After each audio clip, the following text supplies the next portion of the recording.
waxa sida u aragtaa shirka Ingiriiska lagu qabanayo maxaa ka soo bixi kara islaada bismillaahir rahmaanir rahiim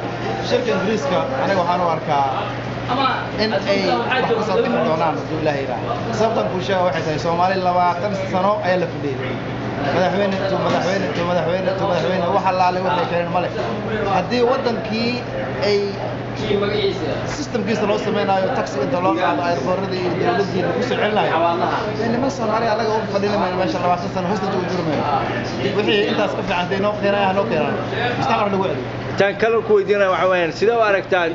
dawladda oo ka bixinayso hantidii dawladda ka bixinayso shacabkii deganaa dawladda waa ka bixin kartaa hantida shacabka laakiin waxa marka hore dawladda inay u sameeyso replacement meel ay geyso iska baxay jidka aad ma dagaal dhacay hadii ka bixinayso dawladda guriga u sameeyso hadii dawladda hadii kale tan masaakiinta ma soo gashay meel ay aad yaqaan hadii aad guriga u sameeyaan dadka marka hore meel ay geeyaan kadib wax ka bixiyaan laakiin ka bax meeshan iska baxa qulba isaga meesha degan isma iska dawladda iska bil Soomaaliya